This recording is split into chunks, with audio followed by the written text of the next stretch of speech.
আজকে আমি তোমাদের জন্য একটি নতুন রেসিপি নিয়ে এসেছি।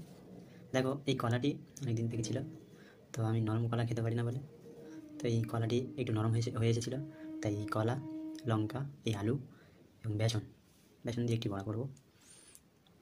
একটি নতুন রেসিপি, আশা করি ভালো লাগবে। আলুগুলো ঠিক পাতলা পাতলা করে কুচি নিয়েছি, কুচি নিয়ে নুন দেবো, এবারে নুন দিয়ে ঝেড়িয়ে রাখবো। তোমাদের যদি ঘষা মেশিন থাকে, ঘষে নেবে আলুগুলো, তাহলে সরু সরু পাতলা পাতলা হয়ে যাবে। তাহলে প্রথমে আমি নুন দিলাম, নুন দিয়ে একটু ঝাড়িয়ে রাখবো। নুন দিয়ে ঝাড়িয়ে রাখলে কী হবে, আলুটা বেশ নরম হয়ে যায়, তো সিদ্ধ হতে খুব তাড়াতাড়ি অসুবিধা হবে না, সিদ্ধ তাড়াতাড়ি হয়ে যাবে। ঝাড়িয়ে রেখেছিলাম, এবার বেসন দিয়ে দিচ্ছি। যেহেতু নুন দিয়ে ঝাড়িয়েছিলাম আর নুনটাই আমি দিইনি, বেসন এবং কলা এটা ভালো করে আমরা মিক্সড করে নেব। তুমি দেখো মিক্সড করে নিচ্ছি।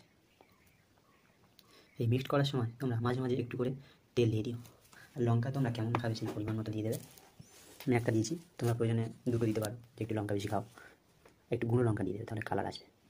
কী করবে, এর সঙ্গে যদি খাওয়ার সোডা থাকে একটুখানি দিয়ে দেবে, তাহলে খুব ভালো হবে। তো আমি এই মেখে নিচ্ছি, তেল এবং জল হালকা দিয়ে। বেশ এই ডটা যেটা করবো এটা একটু পাতলা মতো করবো। দেখো তোমার ডটা দেখতে পাচ্ছ একটু মোটা মতো হয়েছে, তুমি একটু পাতলা মতো করবে। পাতলা মতো করলে সুবিধা হবে। তো ডটা করে নিয়েছি প্রায়, ডটা করে নিয়ে এবারে এক জায়গায় রেখে দেবো। বেশি না, 2 মিনিট রেখে দিলে হয়ে যায়, 2 থেকে 5 মিনিট রেখে দেবো। 2 থেকে 5 মিনিট রেখে দেওয়ার পরে এবারে কড়াটা গরম করে নেবো। কড়াটা গরম করে নিয়ে কড়াতে তেল দিয়ে দিলাম। খুব বেশি তেল দেওয়ার দরকার নেই, মাঝারি পরিমাণে দিয়ে দিও তেল। এই চারটা কড়াগুলো হলে ভালো, ননস্টিকের কড়া। তো আমার তো ননস্টিকের কড়া নেই, তাই এই কড়াতে করছি। কী করবে দেখো, সমস্ত অংশ দিয়ে দেবে, দিয়ে ভালো করে থেবলে বসিয়ে দেবে। দেখো আমি কী করছি, থেবলে বসিয়ে দিচ্ছি। সুন্দর করে গোল করে থেবলে বসিয়ে দেবে। যার ননস্টিকের কড়া যে খুব ভালো, না থাকলেও এমন কড়াতে করে নিতে পারো। এই আমার পাতলা কড়া যেহেতু, তাই একটু তাড়াতাড়ি গরম হয়ে যায়, নিচের পিঠ পুড়ে যাওয়ার সম্ভাবনা থাকে। তো আঁচটা তোমরা কী করবে, আঁচটা একদম ধিমি গতিতে দেবে, দিলে খুব ভালো হবে। দেখো আমি দিয়ে দিচ্ছি, দিয়ে এবার কী করবো, ঢাকা দিয়ে দেবো। সুন্দর করে ঢাকা দিয়ে দেবো। ব্যাস, ঢাকা দিয়ে দিলাম সুন্দর করে। আর তুলছি দেখো, কিছুক্ষণ পরে কালারটা চলে এসছে।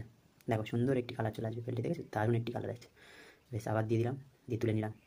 এবার দেখো আমি কাটিং করেছি, কত সুন্দর লাগছে, দারুণ হয়েছে পিঠে না বড়া দারুণ হয়েছে। এর সঙ্গে যদি তোমরা পেঁয়াজ দিতে, তাহলে একটু বেশ জমে যেত। দেখো খুব দারুণ হয়েছে। তোমরা লাইক করো, সাবস্ক্রাইব করো, আর কেমন হয়েছে জানিও।